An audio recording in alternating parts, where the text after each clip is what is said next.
Alrighty, everyone, we'll go ahead and kick this Austin Tug meeting off right here. So I appreciate everyone showing up on here. Welcome to May's Austin Tableau user group. Hope everyone is having a great week and great month and a safe week and safe month out there. So looking forward to kind of kicking off some content with you all here. Appreciate you joining. I'm Stephen Shepard. That's the face of the guy that'll be talking in between speakers today. Right here, I am the Tableau Professional Services Manager at Zeomatrix. We're a Tableau partner located in downtown Austin, and we have been a Tableau partner for a little over 5 years now. And so it's great to be kind of working with you all here. Previously, just kind of idea of where I'm coming from. I previously worked at Tableau as a solution engineer and had a blast just learning the product out there. And so I'm lucky to kind of continue to be working with the product, as I feel like many of us are also feeling lucky to continually work with the product here. And a little bit about me. Previously, I was a former high school mathematics teacher over here. So I usually throw that in there for some sympathy points, especially for those of you parents that are having to homeschool kids right now. And I think we all know what that's like on there. So yeah, happy to be here. We've got a great slate of content coming up this afternoon. A little bit later, we've got Bailey Ferrari, who's a solution engineer at Tableau, who's going to be walking us through the data management add-on and giving a great demonstration and a lot of detail surrounding that.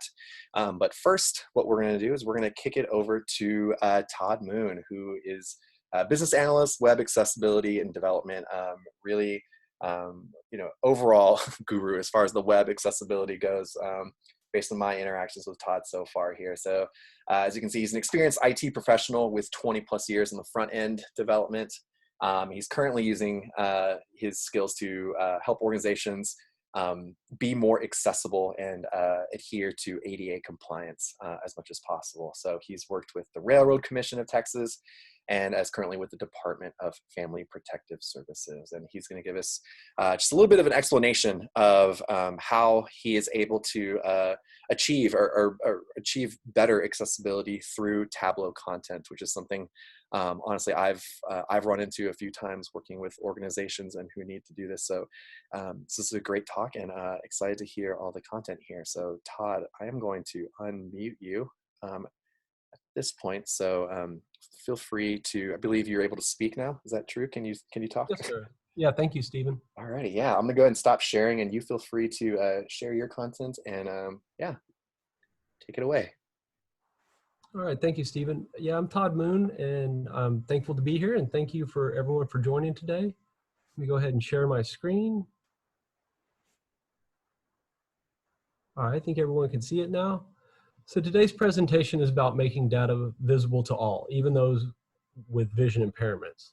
And the subject is best practices for digital accessibility compliance and assistive technology use by users with impairments within Tableau. This presentation provides general information of accessibility best practice and specific advice and tips for building user-friendly data visualizations in Tableau. For general assistance or accessibility assistive technology assistance using these visualizations, you can email me at atxmoonweb@gmail.com or you can call me on my phone. Dashboard usage, if you need help navigating this data story, you can go to this link and get usage from Tableau on how to navigate. And then this presentation is provided in an alternate format. I'll provide you a link with that if you need to have it in a more accessible form. So I'm currently at the Department of Family Protective Services working as a business analyst in the IT department. And got about 20-something years experience in IT in diverse environments, front-end web development mainly, focused on accessibility, and been using Tableau for over the past 6 years probably.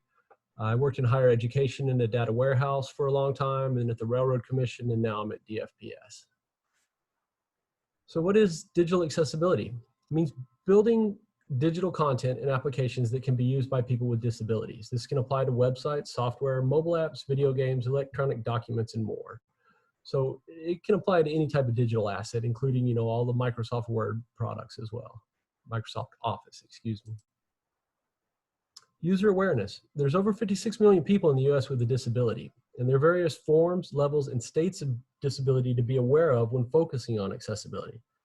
States of disability can be permanent, temporary, and situational. So it's kind of interesting on this chart over here. You never really think about it. Situational impairment. So for example, permanent would be a blind person, temporary would be someone that just had eye surgery, and situational visual impairment could be as simple as a distracted driver. Various types of disabilities include visual impairments, auditory impairments, speech impairments, cognitive impairments, and physical and mobility impairments. Mobility impairments and visual impairments specifically relate to the ability to navigate without a mouse and sometimes without a keyboard.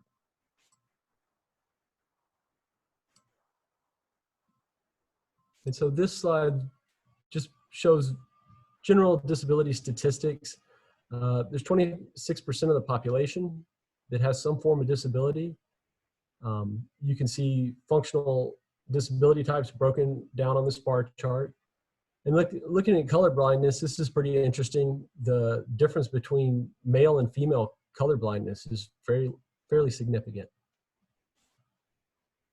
Assistive technology allows users with impairments to navigate their computers or mobile devices. Some examples are screen readers. These read content out loud to the user and allow them to navigate via shortcuts. Some of the tools that are most popular are JAWS, Windows Narrator, Chrome Vox, NVDA. Screen magnification software magnifies the screen to extreme levels for people with low vision. And those tools are ZoomText, Fusion, Windows Magnifier. Dictation software allows people who have trouble with computer input devices but are able to speak to navigate by voice. Some of those tools are Dragon and Dictation.io. Non-mouse navigation is for users who can't operate a mouse due to visual or motor impairment. They need to be able to navigate by keyboard or other input devices. Some of these devices are a mouse stick, a head wand, or a sip and puff switch. It's real important to be aware that not everyone can use a mouse, not everyone can see the screen. They're all using different assistive technology. So this slide, I'm going to do a demonstration of the JAWS screen reader.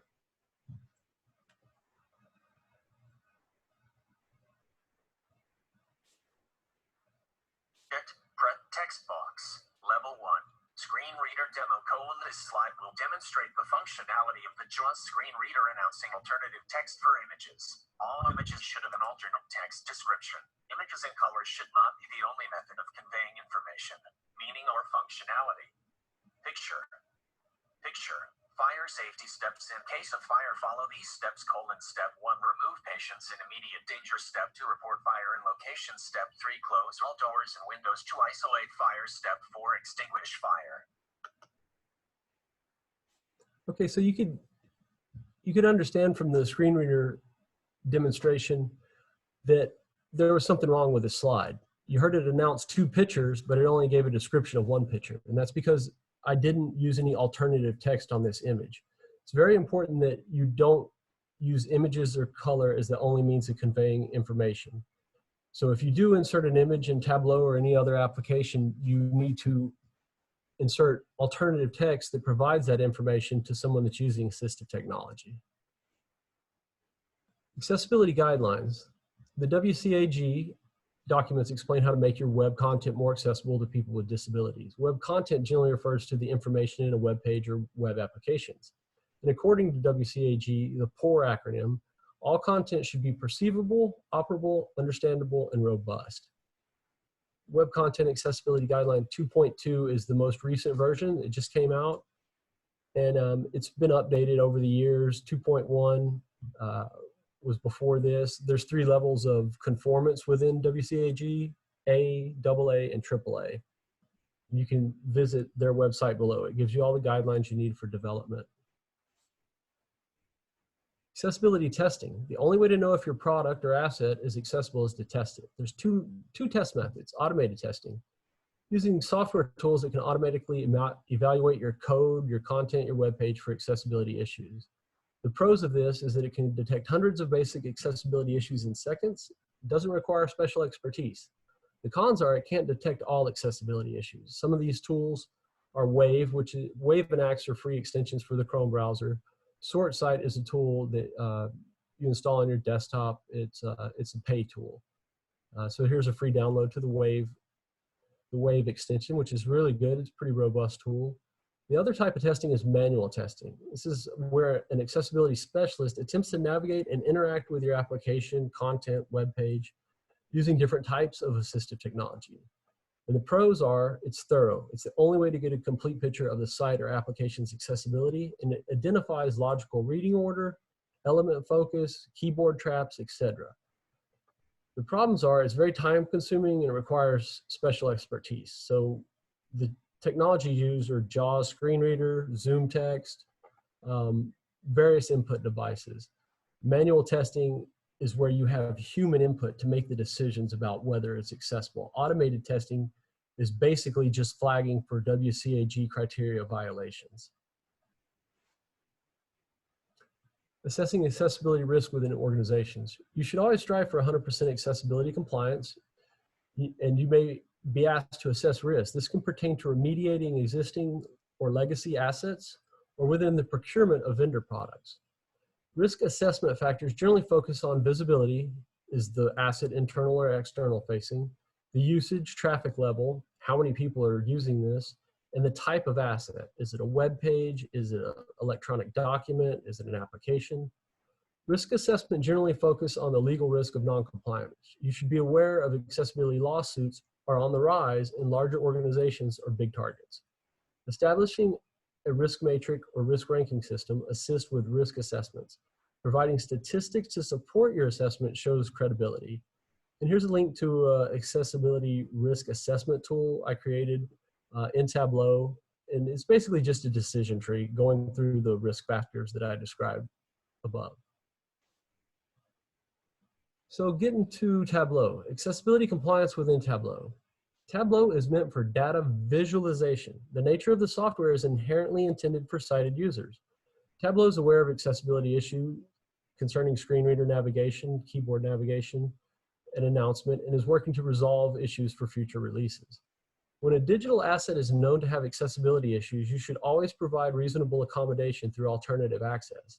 Acknowledging accessibility issues up front, offering assistance, and providing alternative access are very helpful to others with impairments. That being said, you should always strive for accessibility compliance. This presentation focuses on tips and workarounds to provide reasonable accommodation for screen reader and low vision users. Following best practice for accessibility creates a better user experience for all users. And accessibility is the right thing to do, ethically, legally, and financially.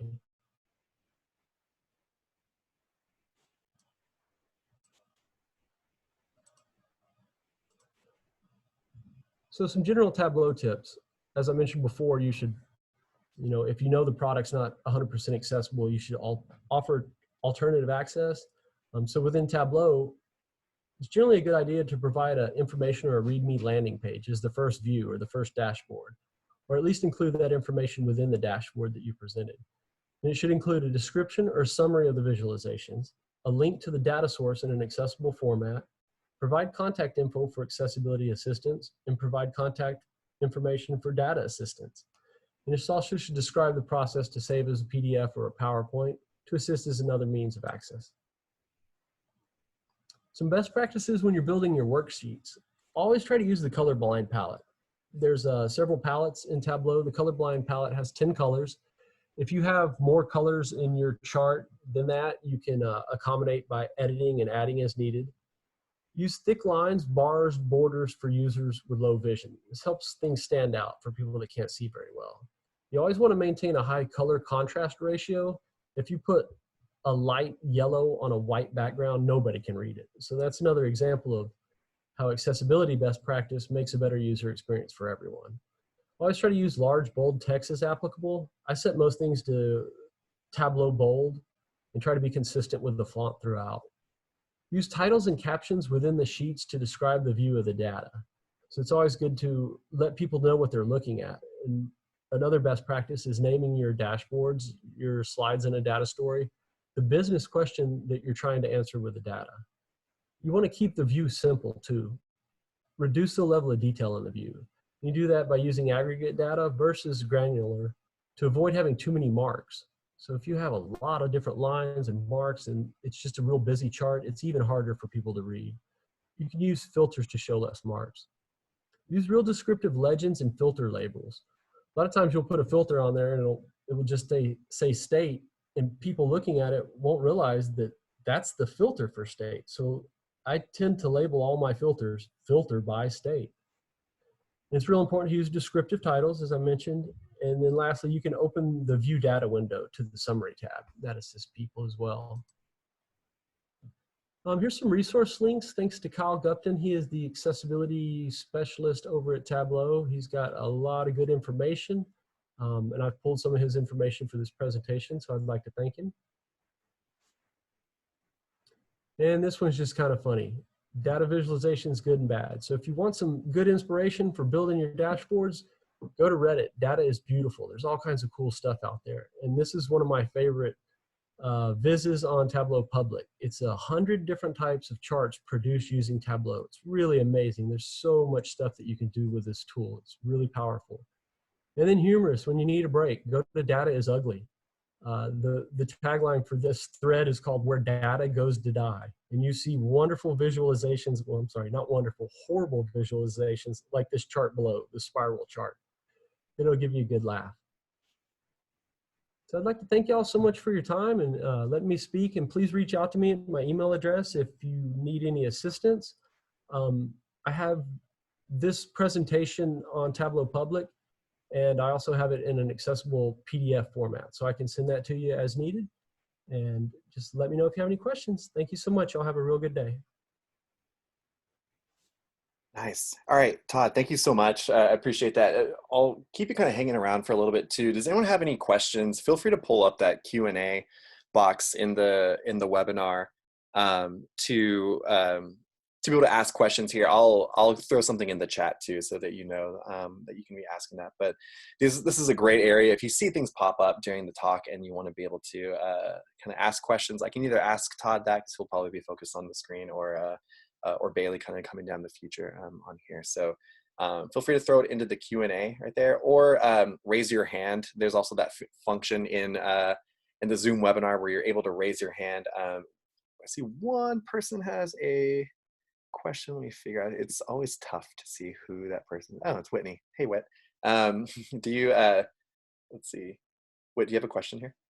I actually do have a question for Yeah. Todd. So, hey y'all, thanks so much, Todd. I really loved how you were showing kind of like some of the talkback functionality. Towards the end, you mentioned a person that you work with at Tableau. And I did have to step away for just a little bit. So if you talked about this, I'm sorry if I missed it, but can you speak a little bit to who you worked with at Tableau around accessibility, how you got engaged, and maybe if that's a resource or an option for other people that might be trying to implement something like this in their work environment? Sure. Can you hear me? Yes. Okay. Yeah, recently I just reached out to Kyle Gupton because I was just interested in his input on this presentation. And so I found all his resources and information. So he's a very valuable resource, but you know, a lot of this I just kind of learned over the years. I do a lot of accessibility testing, and you know, when I first started using Tableau, I realized that there were some navigational challenges with it. So if you know something isn't perfect, the best thing you can do is provide a workaround. So that's, you know, basically what this presentation is about. People that don't have any vision, this tool is really hard to use. You can't see it, it's visualization. So you're trying to focus on people that have low vision. That's a lot of the tips I went through on the worksheet building, but also you want to be concerned with people who can't use mouse navigation. Did you have any other questions? I don't know if I covered it all.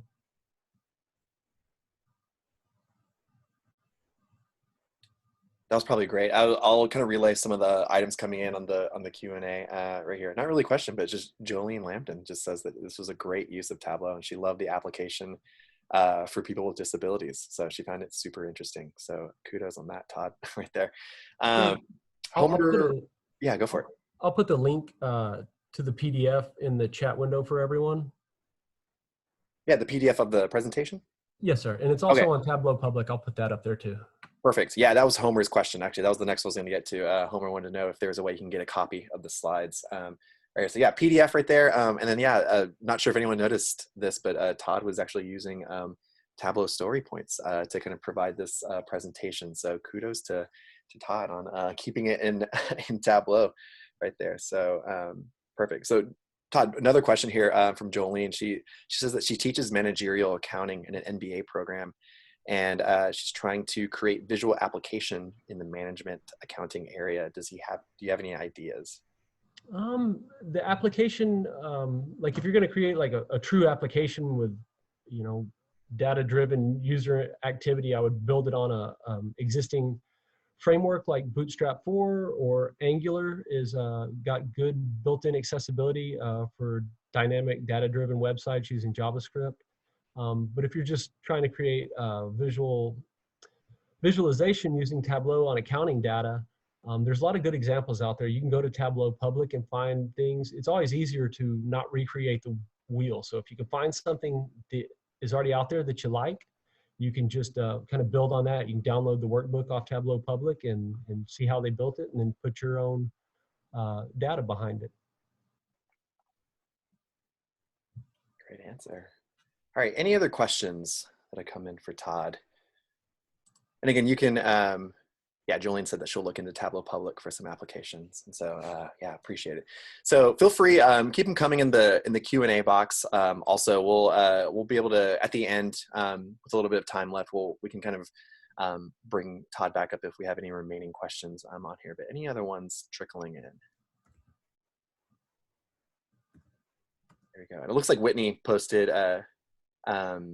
the PDF, the link to the PDF to the presentation also for Todd's presentation. So appreciate that too, everyone. All right, great. Okay, well, let me share my screen again. And there we go. So we should be able to see my screen. So appreciate Todd. And let's go ahead and let's move on to our next speaker right here, which is going to be Bailey.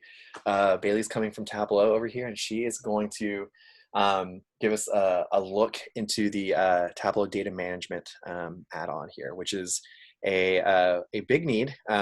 Many Tableau customers and existing Tableau customers, new Tableau customers have probably seen this come up through just marketing emails, or maybe at Tableau conference last year, or just from the website and kind of hearing about it. But a lot of people are still kind of wanting to know a little bit more about it. Like what is it? What's in it? What's not in it? Is this a good fit for your organization? So that's why we reached out to Bailey. She is a solution engineer over at Tableau. Right there. She's been there for a little over 6 months, but she's actually been a Tableau user way longer than that right there. So she's used Tableau 3+ years in previous roles right there. And so and her background is in statistics and advanced analytics. So she was an easy fit into this analytics world right here. So so we're going to hear from her about the Tableau data management add-on right here. And again, as we go through, as she's talking, feel free, if you want to throw some questions in the Q&A, I'll be monitoring the Q&A as she goes on right here. And if it's something that I feel like we can interrupt her real quick and ask her to reiterate or show that again, we can definitely do that. Or I'll probably just keep everything to the end of Bailey's presentation on there if it's something she can handle at the end of that presentation. Okay, but yeah, let's go ahead. Bailey, let me go ahead and unmute you really quick. Let me show those participants. All right, all right, Bailey, you should be unmuted. Can you speak? I am. Thank you. And thank you for the great introduction. Yeah, no problem. I'm gonna stop sharing, and yeah, the floor is yours. Perfect. I will now share my screen. So there's kind of two parts of what I'm going to share. And also, just to confirm, you are able to see my screen now. Is that right? Yes. Yep. We're good. Wonderful. Thank you. Okay. So there's kind of two parts to what I'm about to do here. And the first part is, unlike Todd, I really should have stepped up my game. I use just traditional PowerPoint. Give you some slides, give you some background on what is data management. And then I'll kind of transition and actually do, a live demo of what our data management add-on actually looks like and what you can do, with it in your either Tableau Online or Tableau server environment. So the reality is that Data is increasing in volume and importance. We're seeing more data coming from more places much faster than it previously could.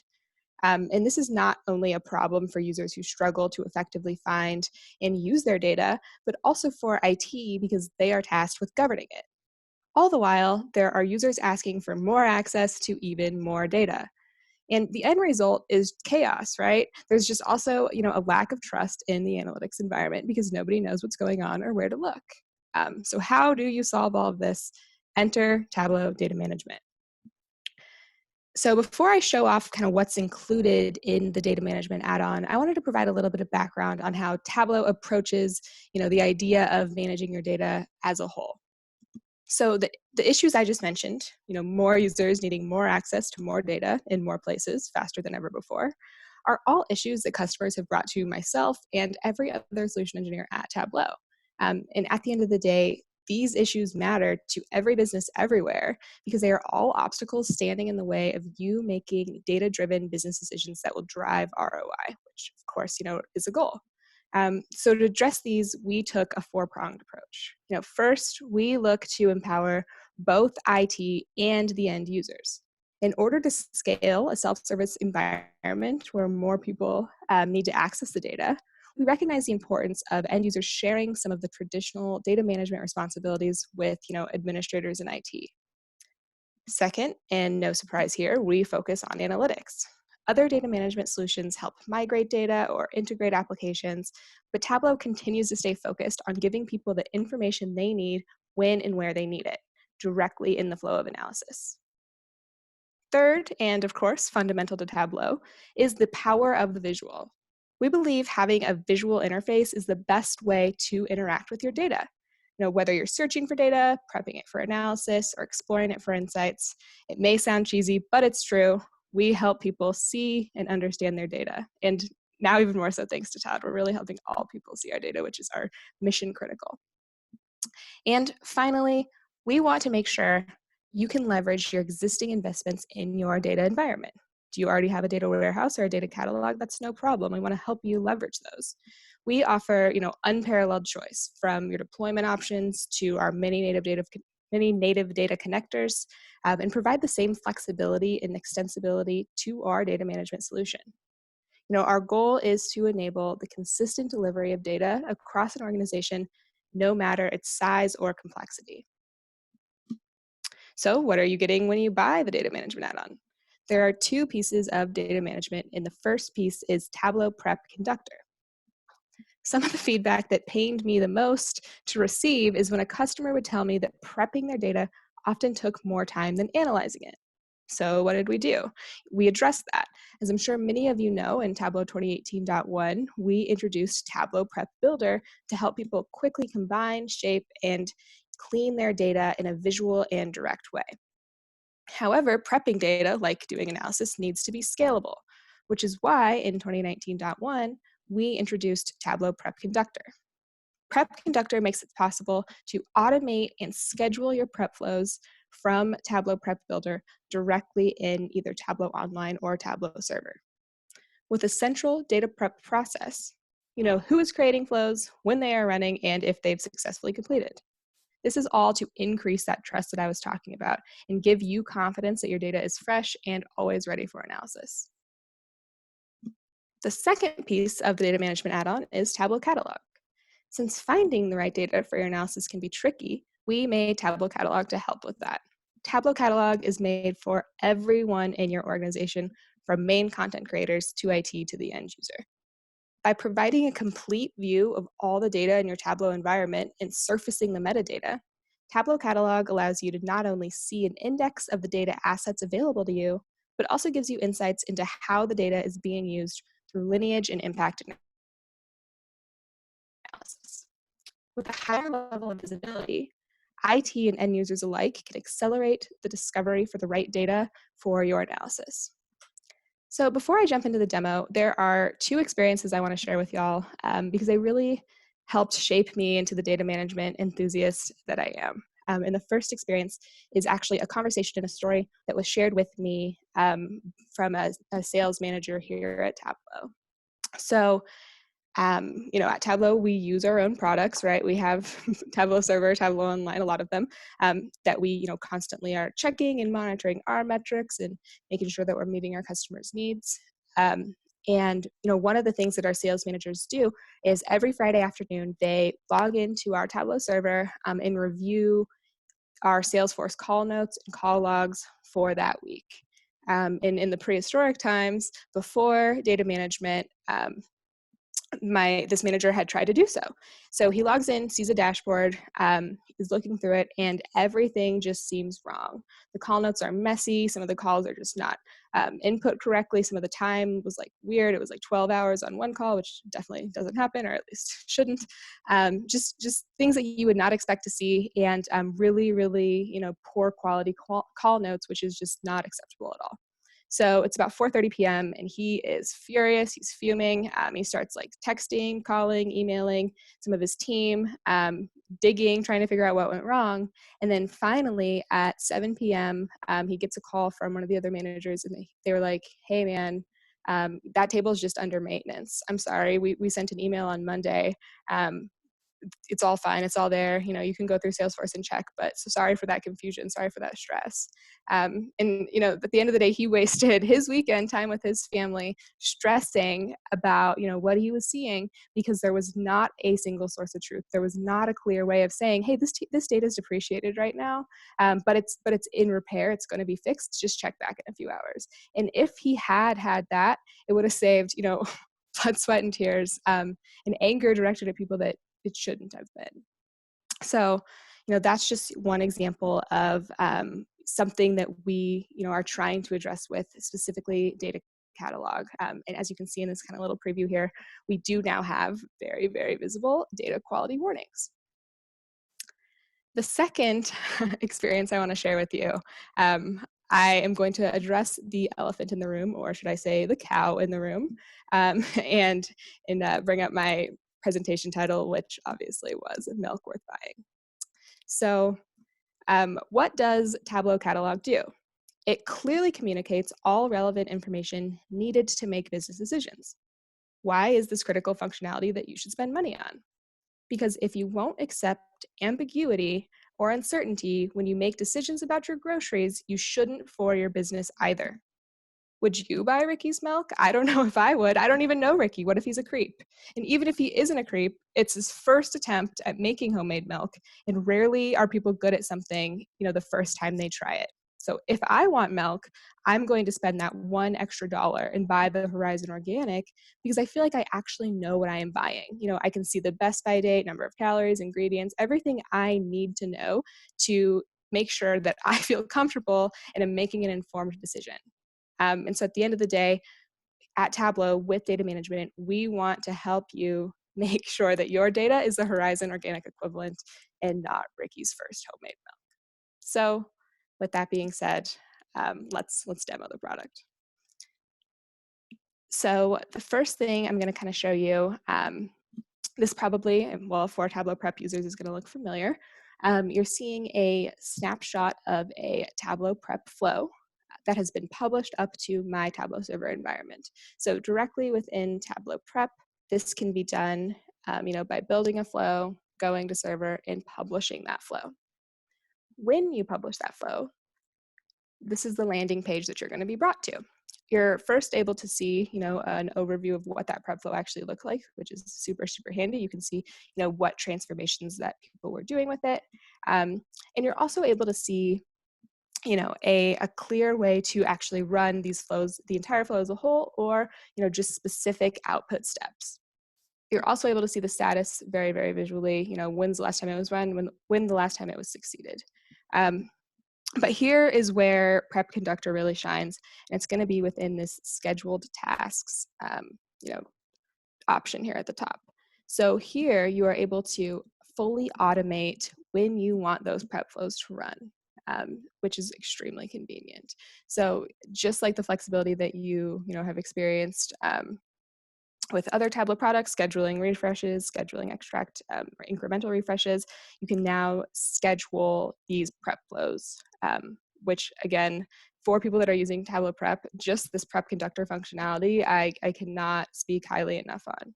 And then another kind of piece I want to point out here, this run history tab is also incredibly helpful. Again, it's going to kind of show you whether or not it was successful. If it's not successful, it's going to give you, information about it. It's going to give you the specific error message. But another thing that, this is one of the things that I go to, immediately when customers come to me and complain about performance or bring up some performance issues. Check to see how long that prep flow took to run. The times where it's taking longer to run, maybe we have other things scheduled for that time. Maybe extracts are being refreshed during that time. And so it can really help you, plan to really optimize performance and optimize your environment the way you see fit.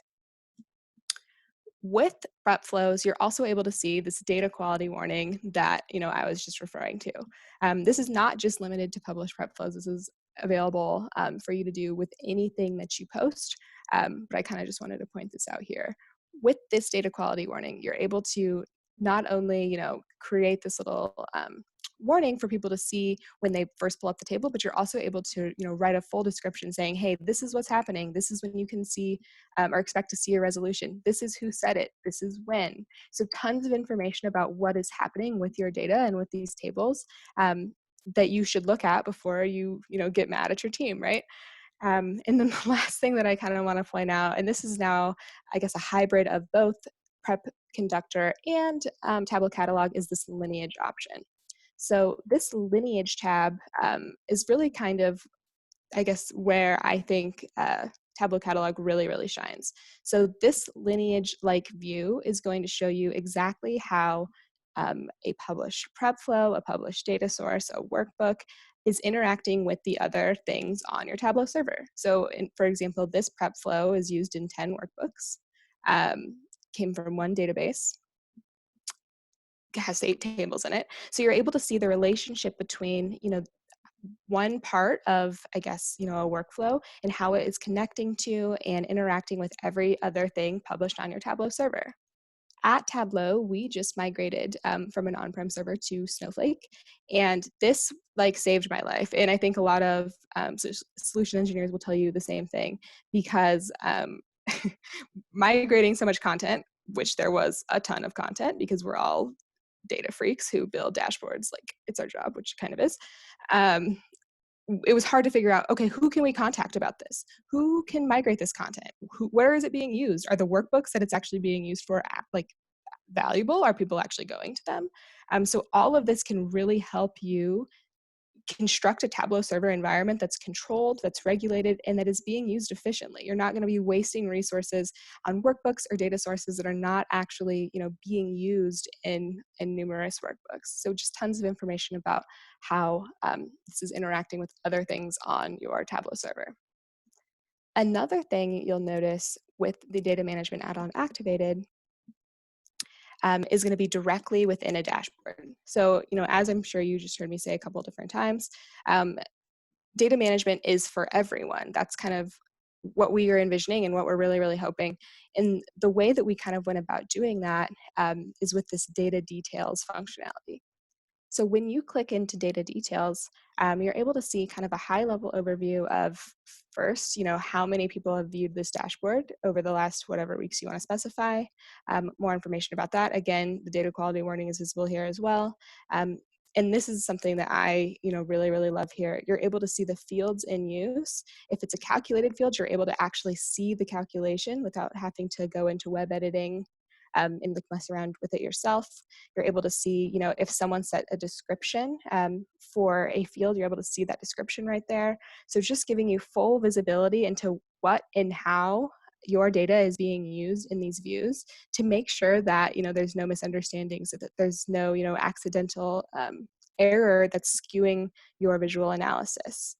So this full visibility, we encourage everyone to use, from creators to viewers, to make sure that they're really understanding what is happening in the view that they're looking at. Another thing with Tableau Catalog that you'll notice when it's activated within your environment, and I guess I just want to pause here for a second. Please feel free to interrupt me at any time. I'm one of those weirdos who like being interrupted, so I'm more than happy to field questions as they come in. So another thing that you're going to notice when you have the data management add-on activated is this external assets page here.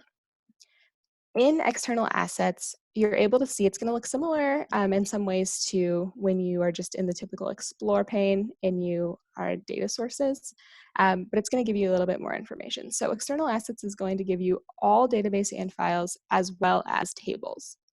You know, in this view, you're then able to kind of dig into a table or a database.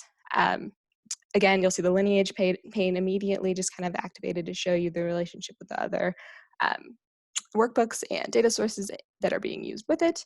But here you're also able to, you know, set those data quality warnings if you'd like. You're able to certify this data source. Say, you know, hey, I just reviewed this. This is up to date. You know, it's correctly connected to this PostgreSQL server. All is good here. And that is very, very helpful for maybe those people that are a little bit less comfortable, that don't know which data to be using. It's just an added layer of, no, this is up to date. This is what you should be making your decisions off of. And then another thing is adding these descriptions that I was talking about. So the more information that you can add to your fields, especially fields in published data sources that you anticipate, you know, explorers to be building off of themselves, the better, because it can regulate and make sure that people are using the fields in an appropriate way that you know, anticipate them to use them for. Another thing I really, really like about this is that you're able to see the owner of this table.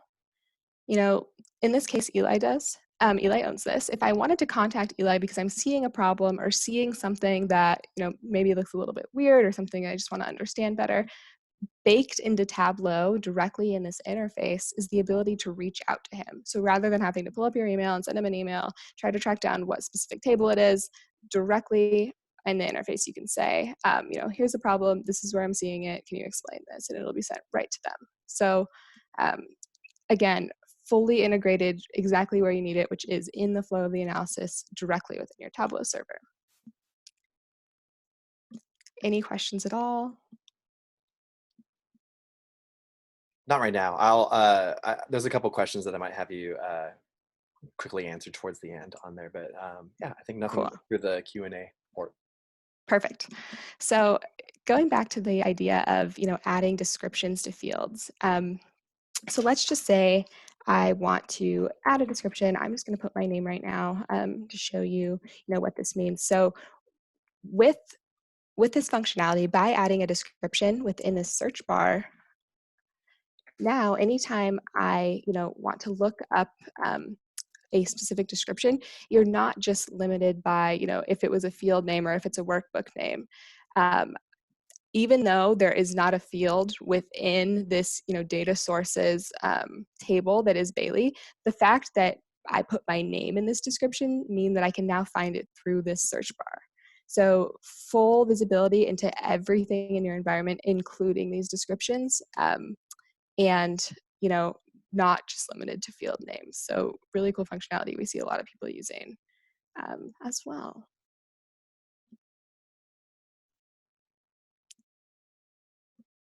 Additionally, with Tableau Catalog, specifically within this external assets pane, is these high-level overviews that, again, you know, data quality warnings are visible.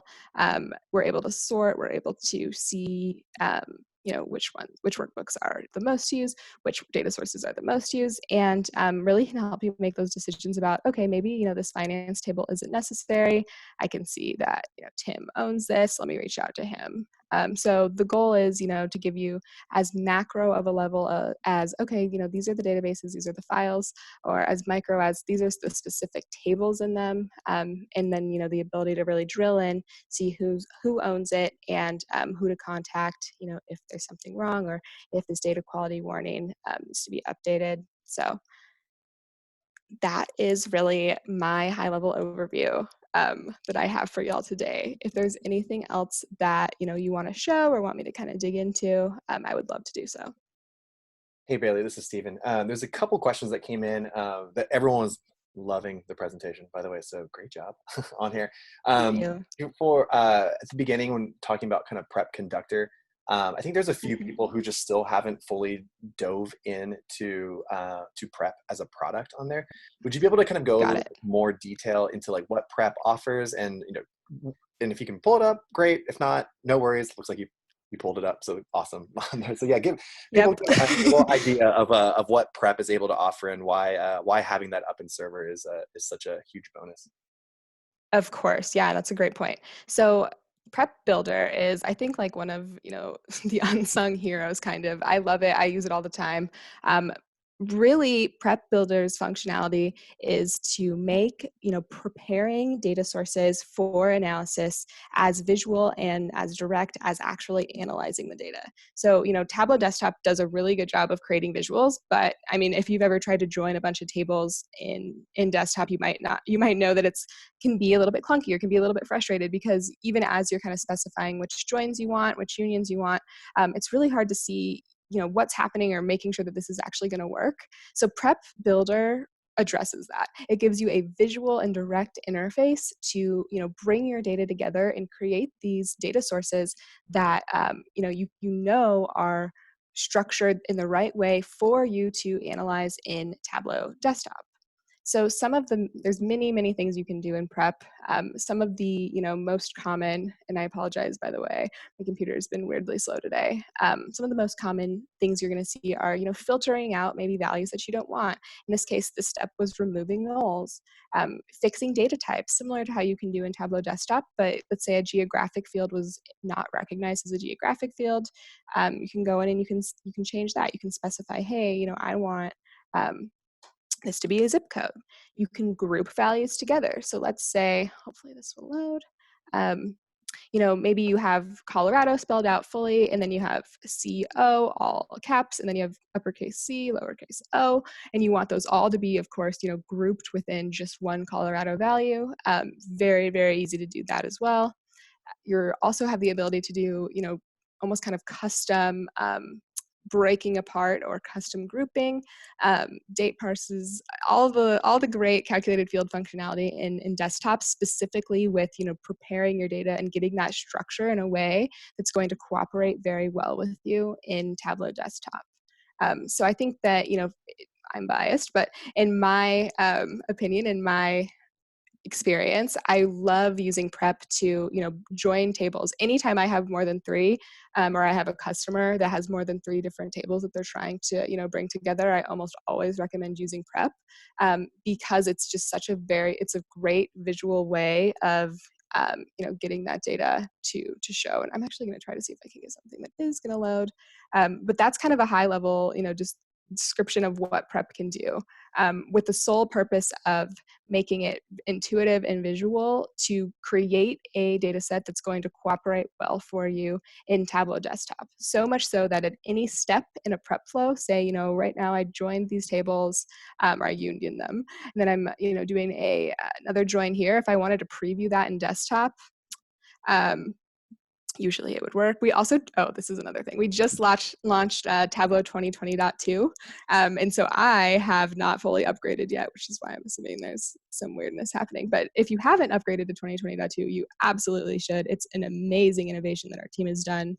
It's phenomenal. So you can even preview this prep flow directly in Tableau Desktop to make sure that everything is working, the way that you want it to.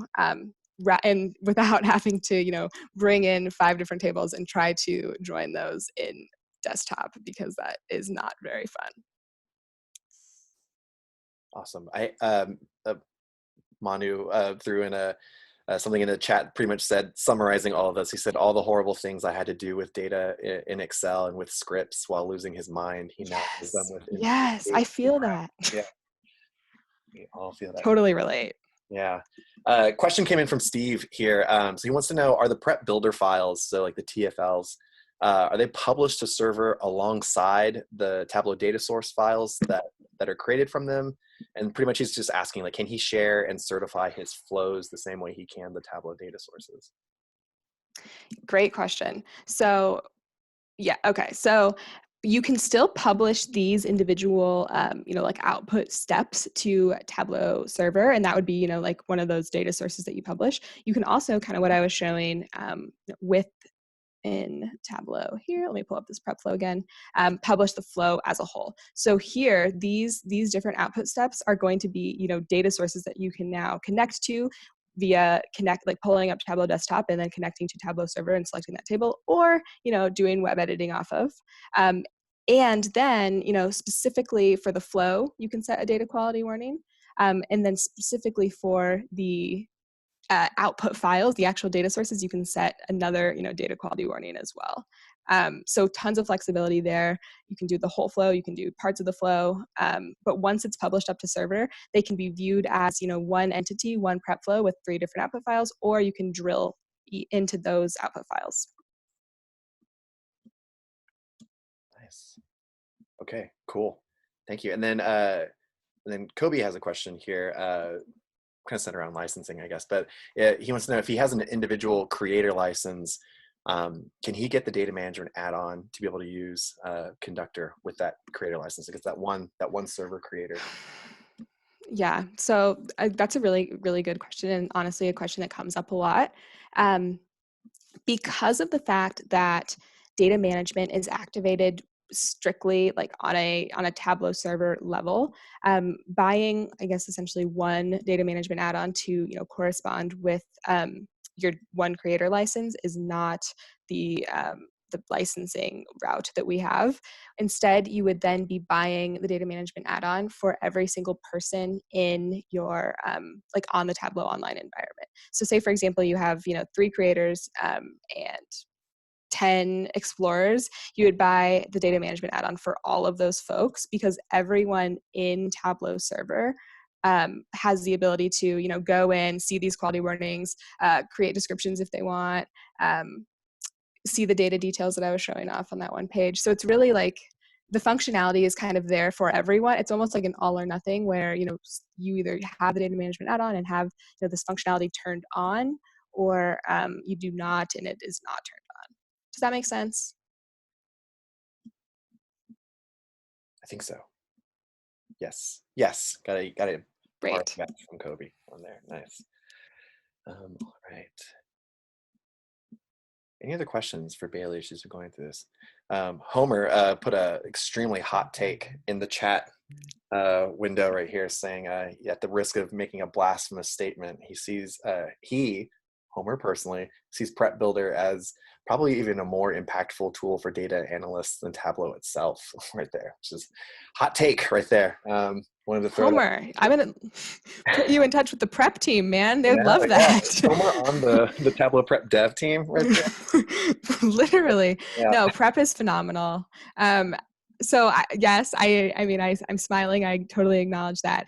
In my opinion, right? I guess my hot take is that as a whole, it's what makes Tableau special. So Tableau isn't just one product; it's a platform, and we couldn't really say that unless we had all of these different tools. Literally, so prep is kind of where you start. Then you put it in the desktop, then you publish it up, and now data management is helping as you're from just with Tableau Prep, and then also kind of on that back end. So every kind of need, every user, POV is almost addressed with these different products. And because of that, because of the fact that they can collaborate and interact with one another, I think that's what makes Tableau special, and that's why I'm here.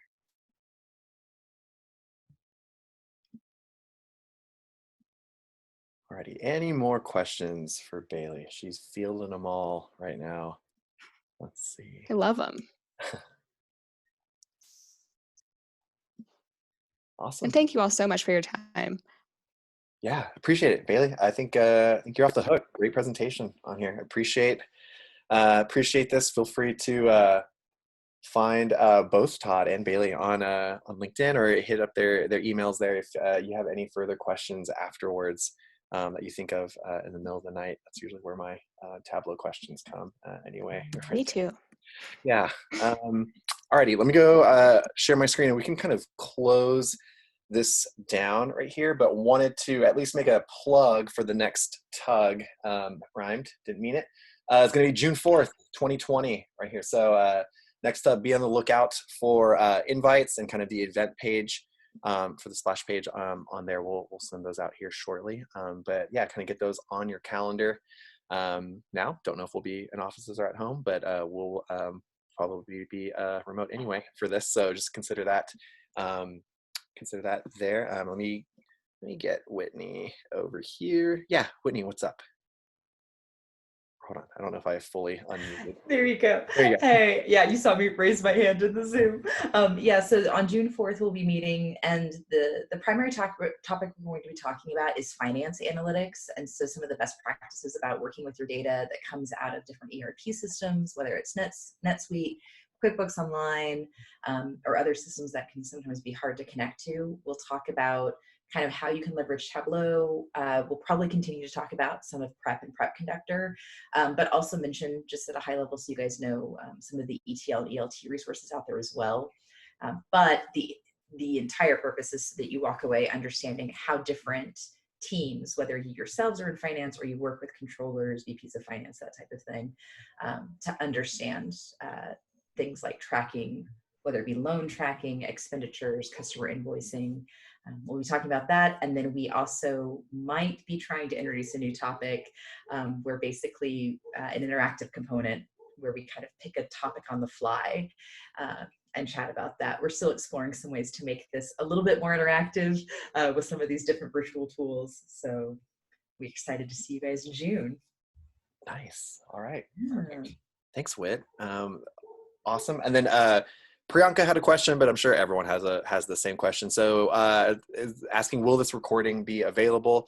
And yes, this session was recorded. So at the end of this, we will send out a recap with the where to find the recording of this session, and then also the links to the workbooks. Todd had a great workbook out there that is available on Tableau Public and via PDF. So we can send the resources out to that, and then Bailey, would we be able to get a copy of what you showed today?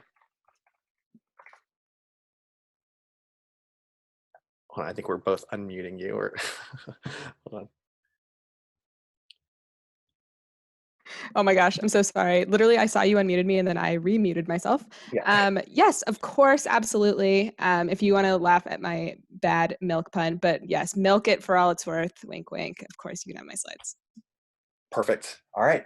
Thanks. And then Bailey mentioned it too here, but we Tableau 2020.2 came out yesterday, I believe, on here. So within the last 24 hours.